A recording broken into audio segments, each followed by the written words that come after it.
Hello everyone, अस्सलाम वालेकुम। Welcome to scholarship Sarina. Hope so कि आप सब ठीक होंगे। आज मैं शेयर करूंगा आप लोगों के साथ फुली फंडेड स्कॉलरशिप मास्टर्स के लिए स्वीडन से। स्वीडन की बेसिकली स्कॉलरशिप है और मास्टर्स के लिए है, और इसमें डिफरेंट जो 700 मास्टर्स की फील्ड हैं वो ऑफ़र की जा रही हैं। 700 प्रोग्राम्स या डिपार्टमेंट्स आप कह लें कि ऑफ़र किए जा रहे हैं, और सभी के सभी इंग्लिश में हैं, ये स्वीडन की लैंग्वेज में नहीं है। यहाँ आपको शो हो रहा होगा कि जो एप्लीकेशन हैं वो फेब में ओपन होंगी, एकेडमिक ईयर 2024 से 2025 की। तो मैं अभी क्यों वीडियो बना रहा हूँ, इसकी रीज़न आपको पता चल जाएगी आगे चल के। एप्लीकेशंस बेसिकली ओपन हो चुकी हैं, आपको आगे चल के पता चल जाएगा। तो इसकी फर्दर जो डिटेल्स हैं वो हम देखते हैं। बेसिकली इसको एसआई स्कॉलरशिप या एसआई ग्लोबल प्रोफेशनल स्कॉलरशिप भी कहा जाता है, और ये डिफरेंट 41 कंट्रीज़ को ऑफ़र की जाती हैं। सिर्फ 41 कंट्रीज़ के स्टूडेंट्स इसके लिए एलिजिबल हैं, और ये 41 कंट्रीज़ की जो लिस्ट है वो ये सामने दी गई है, जिसमें पाकिस्तान का नाम भी है। मीन्स के पाकिस्तानी स्टूडेंट्स भी इसके लिए अप्लाई कर सकते हैं, एलिजिबल हैं। इसकी अगर हम जो ओवरव्यू की तरफ चलें, ओवरव्यू से पहले ये देखें, यहाँ पे फिर इन्होंने मेंशन किया कि एप्लीकेशंस जो हैं वो एप्लीकेशन का पोर्टल 12 फेब को ओपन होगा, अभी ओपन नहीं है। ठीक है, इसकी रीज़न भी मैं आगे चल के बता देता हूँ। यहाँ पे आपको शो हो रहा है इसका ओवरव्यू में, जो कि ऑलरेडी चीज़ मैं बता चुका हूँ कि 700 से 1000 इंग्लिश जो डिपार्टमेंट्स हैं या प्रोग्राम्स वो ऑफ़र किए जा रहे हैं। और इसका जो पर्पस है स्कॉलरशिप का वो जो यूएन का एजेंडा है 2030 का, उसको पूरा करना है। वो सस्टेनेबल डेवलपमेंट जो है वो चाह रहे हैं ये लोग, इसीलिए ये स्कॉलरशिप ऑफ़र की जा रही है। इसका जो बेसिक एलिजिबिलिटी क्राइटेरिया, इसका फर्दर एलिजिबिलिटी क्राइटेरिया भी है, लेकिन जो बेसिक है वो क्या है, सबसे पहले तो कि 41 कंट्रीज़ जो के ऊपर मैंने आपको शो की हैं उनका रेजिडेंट होना ज़रूरी है।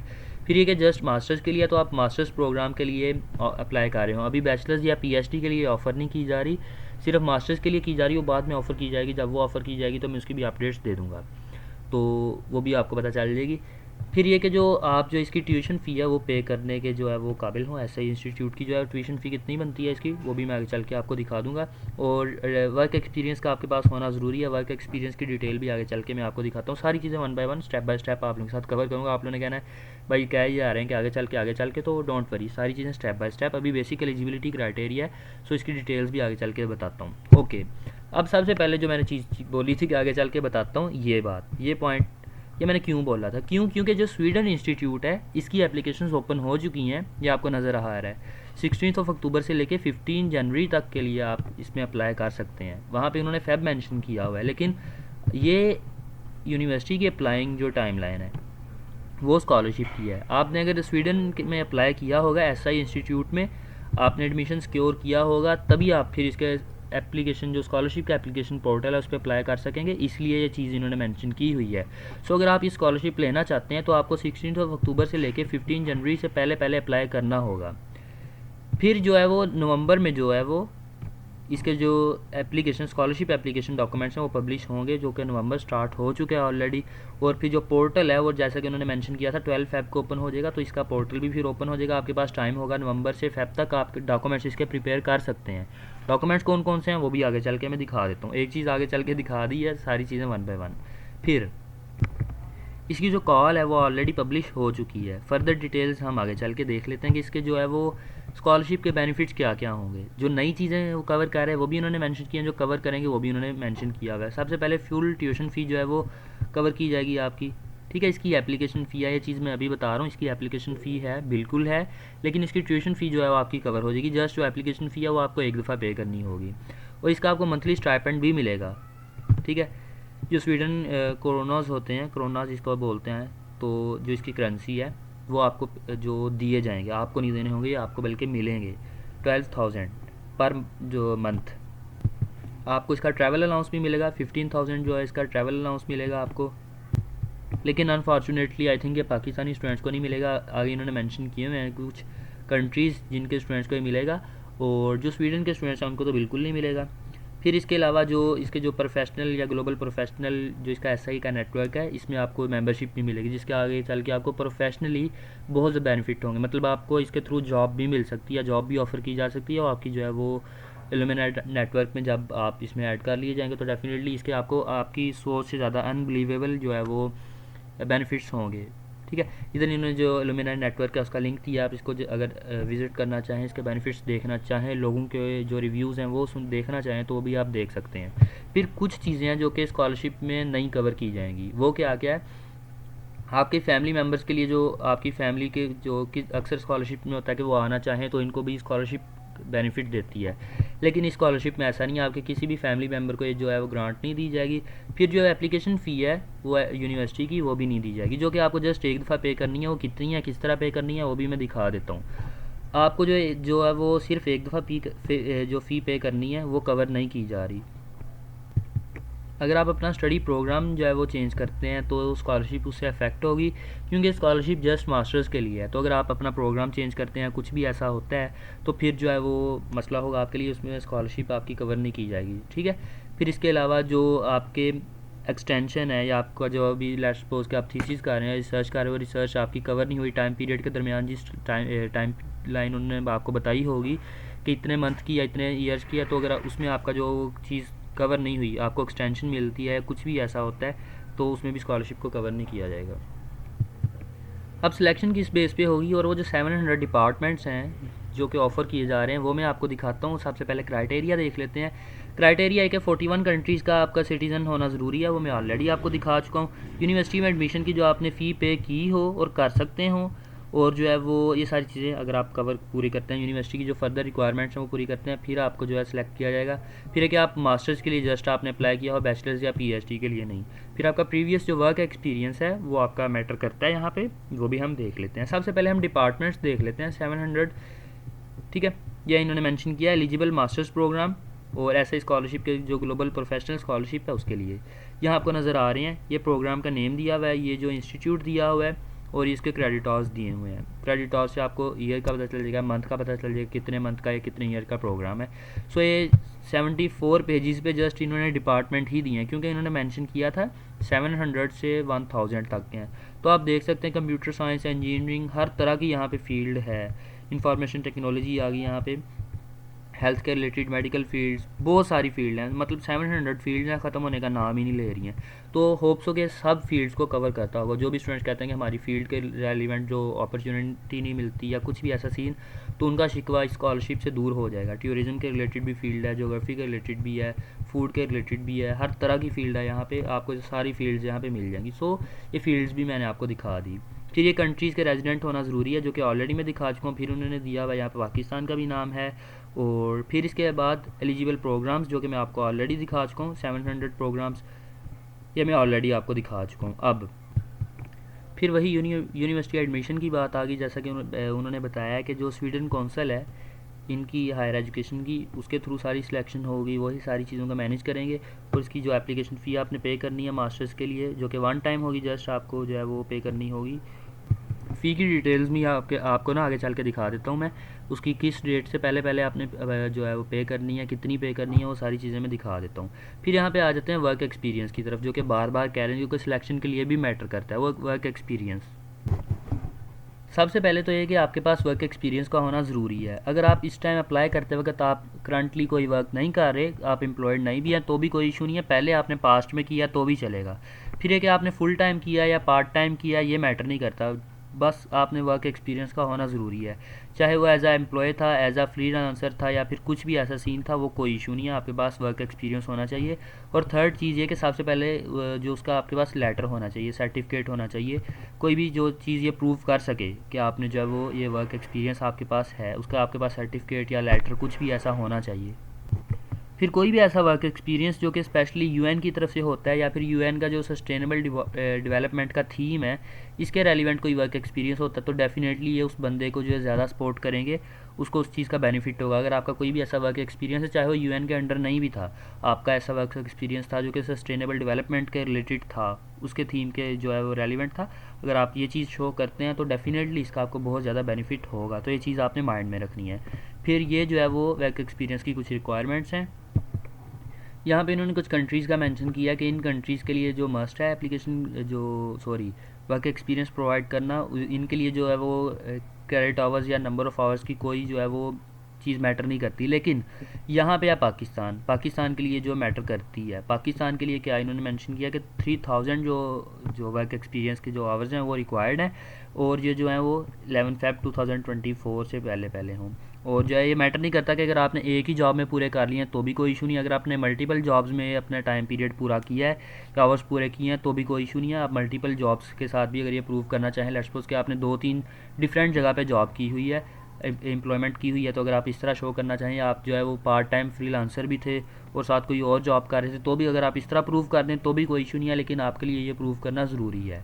ठीक है, फिर आपका लीडरशिप एक्सपीरियंस है अगर ऐसा, तो इससे जो है वो बहुत जो अच्छा इम्पैक्ट रहेगा, जो कि डिसीजन मेकिंग प्रोसीजर में होता है या डिसीजन मेकिंग प्रोसेस में अगर आपका ऐसा कोई रोल रह चुका है तो इसका आपको बेनिफिट होगा। ठीक है, अगर आपका ऐसा कोई भी जो वर्क एक्सपीरियंस पास्ट का जो ये चीज़ शो करता है कि आप में लीडरशिप पोटेंशियल है, ये चीज़ अगर शो कर देते हैं आप, तो इसका आपको बेनिफिट होगा, और अगर आप ज़रूर करें, बल्कि ये करें आप। फिर कुछ जो है वो क्राइटेरियाज़ हैं, अगर आप ये पूरा करते हैं तो आप स्कॉलरशिप के लिए अप्लाई नहीं कर सकते। लेट्स सपोज कि अगर आपके पास ऑलरेडी स्वीडन यूनिवर्सिटी या स्वीडन कॉलेज की कोई डिग्री है, या फिर ये मोस्टली स्टूडेंट्स तो पूरा नहीं करते होंगे क्योंकि बेचारे गरीब स्टूडेंट्स ही मेरे जैसे अप्लाई करने जा रहे हैं, तो डोंट वरी।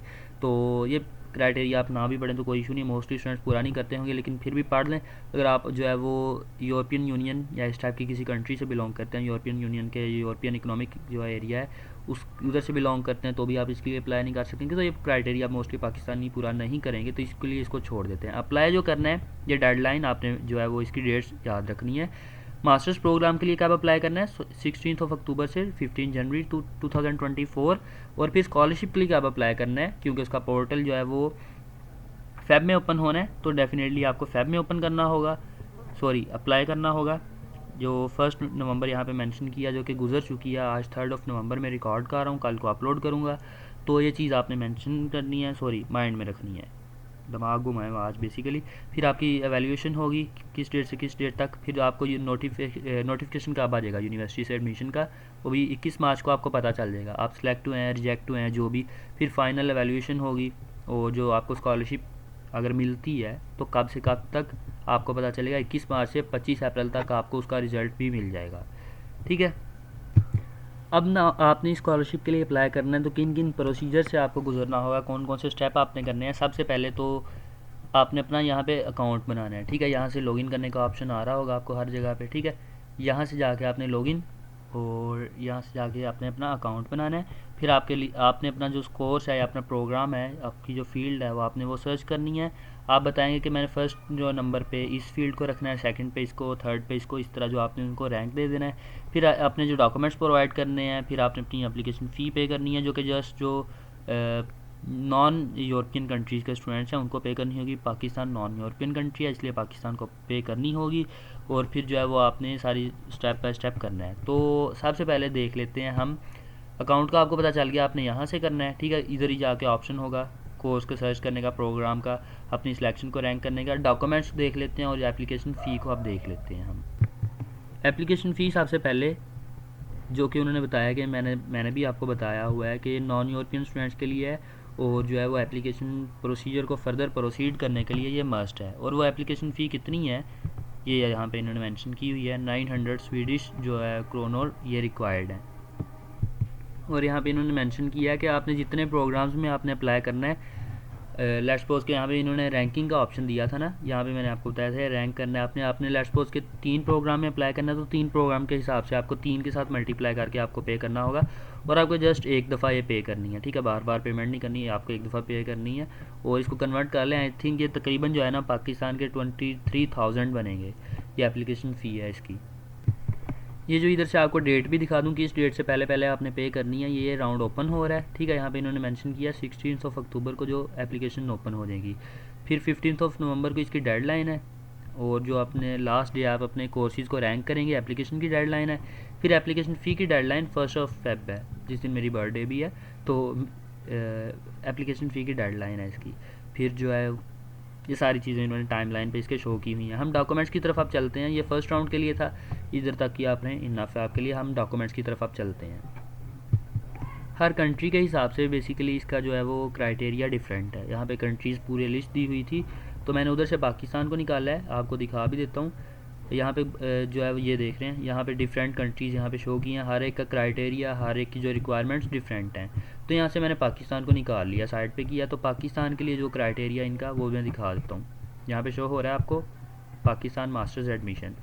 सबसे पहले तो ये कि आपके 4 ईयर्स बैचलर्स डिग्री पूरा होना ज़रूरी है। अगर 4 ईयर लेट्स सपोज आप अपने डिग्री के फाइनल ईयर में हैं तो भी आप अप्लाई कर सकते हैं, बशर्ते कि आपकी इसके जो है वो मिनिमम 124 क्रेडिट आवर्स को पूरा करते हों।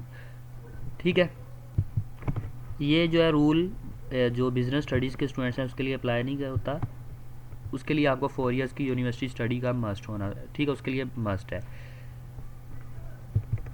और फिर कुछ जो है वो फर्दर स्पेसिफिक इंस्ट्रक्शंस लिखी हैं स्पेसिफिक फील्ड्स के लिए और स्पेसिफिक यूनिवर्सिटीज़ के लिए, वो आप लोगों ने देख लेनी है। फिर इंग्लिश रिक्वायरमेंट है, इसके लिए टेस्ट आइल्स वगैरह रिक्वायर है या नहीं, ये डिपेंड करता है कि आप किस प्रोग्राम में अप्लाई कर रहे हैं। 700 जो प्रोग्राम्स मैंने आपको दिखाए हैं ये डिफरेंट यूनिवर्सिटीज़ आपको नज़र आ रही हैं यहाँ पे, ये डिफरेंट यूनिवर्सिटीज़ हैं, सारी यूनिवर्सिटीज़ डिफरेंट हैं। तो यूनिवर्सिटी पर डिपेंड करता है कि आप किस यूनिवर्सिटी में अप्लाई कर रहे हैं, उसमें रिक्वायरमेंट है या नहीं। अगर यूनिवर्सिटी रिक्वायर्ड करती है तो फिर आपको पे करना होगा, सॉरी पे कह रहा हूँ, आपको फिर जो है वो सबमिट करना होगा, ठीक है। तो अदरवाइज़ नहीं, आपको वो आपकी प्रोग्राम पे आपकी यूनिवर्सिटी पे डिपेंड करता है। फिर जो जनरल डॉक्यूमेंट्स रिक्वायरमेंट्स हैं वो कौन कौन सी हैं, सर्टिफिकेट ऑफ डिप्लोमा, आपकी जो मतलब सनद होती है या ट्रांसक्रिप्ट कह लें, वो चाहिए होगी। फिर जो है वो ट्रांसक्रिप्ट आपकी बैचलर्स की, उससे सबसे पहले जो है वो हायर एजुकेशन इंस्टीट्यूट की। फिर ये जो आपकी हर सेमेस्टर की ट्रांसक्रिप्ट वो रिक्वायर्ड होगी। ये फिर इंग्लिश प्रोफिशेंसी, ये इंग्लिश प्रोफिशेंसी सर्टिफिकेट भी रिक्वायर्ड कर सकते हैं, उसकी बेस पे भी आपका हो सकता है। टेस्ट रिक्वायर करते हैं तो आपको वो देना होगा। फिर जो है वो आपकी जो एंट्री रिक्वायरमेंट्स हैं यूनिवर्सिटी के हिसाब से, जैसा कि मैं आपको ऑलरेडी बता चुका हूँ, वो आपको जो है वो उन्होंने मेंशन किया यहाँ पे। अपनी चेक यूनिवर्सिटी की जो वेबसाइट है वो चेक करें फर्दर इन्फॉर्मेशन के लिए, वो आपको बताएंगे फर्दर कौन कौन सा डॉक्यूमेंट रिक्वायर्ड है। फिर जो आपका जो आईडी कार्ड नंबर वो चाहिए होगा या पासपोर्ट नंबर चाहिए होगा, कोई भी ऐसा प्रूफ ऑफ रेजिडेंस चाहिए होगा, ये सारे डॉक्यूमेंट्स चाहिए होंगे। अगर तो आपके ऑलरेडी डॉक्यूमेंट्स इंग्लिश में हैं पाकिस्तान में, जैसा कि ऑलरेडी होते हैं, तो फिर आपको ट्रांसलेशन करवाने की ज़रूरत नहीं है। इंग्लिश में डॉक्यूमेंट्स हैं, ओके चलेंगे। फिर जो है डॉक्यूमेंट्स की कुछ इंस्ट्रक्शंस हैं कि डॉक्यूमेंट्स HEC से टेस्टेड हों, HEC की स्टैंप हो, ये वो सारी इंस्ट्रक्शंस हैं कुछ, वो आपने देख लेनी है। और जो आपकी डेट ऑफ बर्थ है और आपका नेम है ये तमाम जगह पे सेम हो, मतलब कि स्पेलिंग का भी डिफरेंस ना हो। अब लाइक मेरा नाम है अब्दुल्ला मुनीफ, MUNIF, मैं अगर लिखता हूँ MUNEEF तो मैच नहीं करेगा, इसका इशू होगा, तो ऐसा नहीं करना है, ठीक है। लाइक एक और एग्जांपल दे देता हूँ, अगर किसी का नाम है अदील, वो लिखता है ADEEL और दूसरी जगह पे लिख देता है ADIL, तो इस तरह भी इशू होगा। तो मतलब इतना भी जो है वो इशू ना हो, बिल्कुल चीज़ें परफेक्ट होनी चाहिए, आपका हर जगह पे जो चीज़ मैच करनी चाहिए।